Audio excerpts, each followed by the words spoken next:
Welcome to the deep dive. Today we're taking a closer look at the street gang, Raza Nation. hmm We've got this document here detailing, you know, their origins, activities, rivalries, the whole picture. Right. And our mission basically is to unpack the key info from this, give you a clear understanding without getting bogged down. Sounds good. Where do we start? The founding seems like the obvious place. Yeah, let's do that. Okay, so La Raza Nation.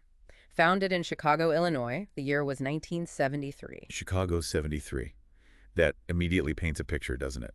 Knowing the context of Chicago gangs back then. Absolutely. That time and place are, well, crucial for understanding how they developed. So how do they identify themselves? The document mentions colors green, white, and red. Yeah, straight from the Mexican flag. It's a very direct connection. And not just the colors, right? It says they use the flag itself as a symbol. Exactly. The flag plus a cross and also a 6-point star. These are their key identifiers. Okay, now here's something I found kind of interesting. Their affiliation.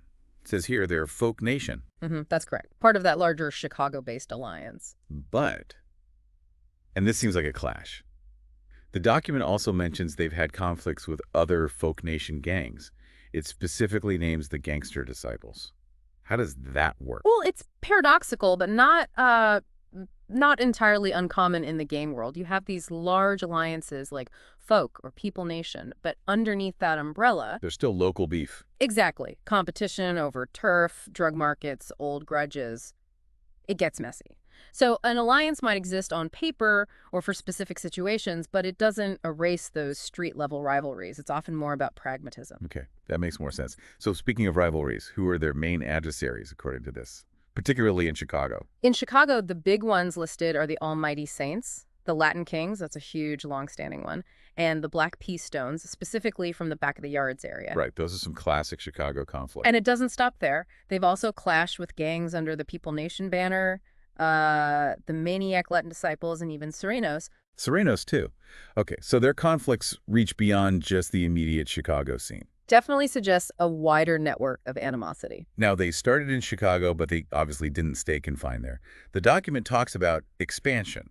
Yes, it mentions territories beyond Illinois, specifically pointing to Wisconsin, Ohio, Florida, and Georgia. That's quite a spread.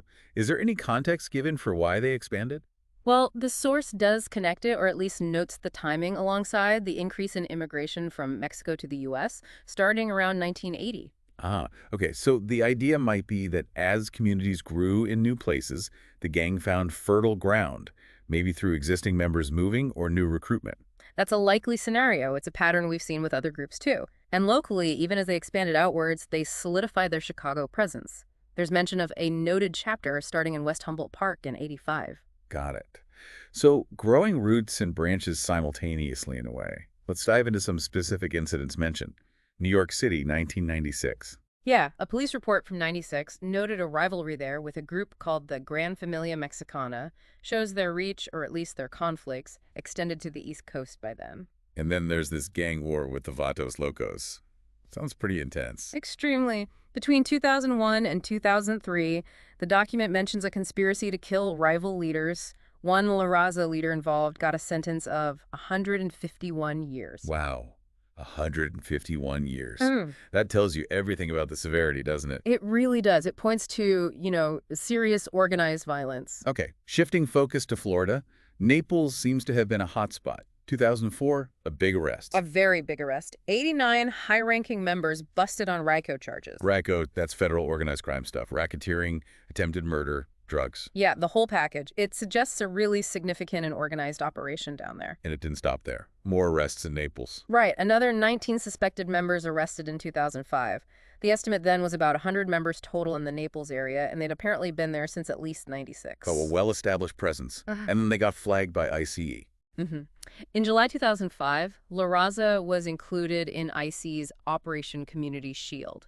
Basically, it officially tagged them as a targeted violent street gang on a national level. Okay, so federal attention was definitely on them. We also see mentions of Georgia and Wisconsin. Yes. Documented presence in Gwinnett County, Georgia, with ICE making arrests in the Atlanta area, too. And then documented activity in Waukesha, Wisconsin back in 2008. So little pockets of activity popping up across different states. Exactly. It paints a picture of a network, maybe not uniformly strong everywhere, but definitely present in multiple regions. And tragedy tragically, there's a more recent, very serious incident mentioned.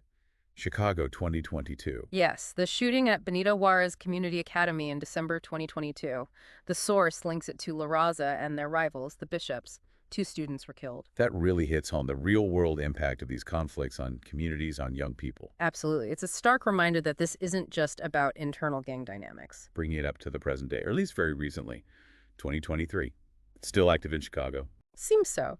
The document mentions an active chapter in the DK Town area around North Pulaski and Wabansia. DK Town. Okay. They apparently used to claim Cortland and Kedvale more historically, but the current base is noted around Harding and Wabansia, between Bloomingdale and Wabansia, and Keystone to Pulaski. Specific boundaries. So despite everything, the arrests, the conflicts, they still maintain a foothold in their home city. It appears so. Now, putting this all together nationally, what's the broader picture? Well, the document notes their presence in the western U.S. isn't at a high level. Right. And there's a statistic from law enforcement agencies nationwide. About 17% reported some La Raza presence. Okay, 17%. But how active?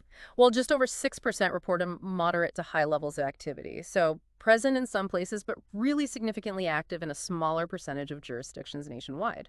Okay, so summing it all up, La Raza Nation starts in Chicago 73, uses Mexican heritage symbols, gets tied into the folk nation but has internal friction, expands to several states, maybe linked to migration, gets involved in some really serious violence and organized crime, leading to major busts and federal attention.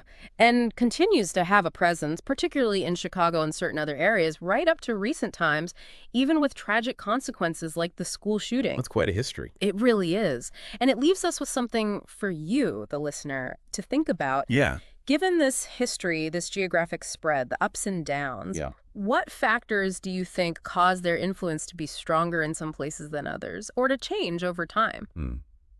That's a good question. What makes a gang like this thrive or fade in different environments? Lots to consider there about community factors, law enforcement, economics. Exactly. Something to mull over.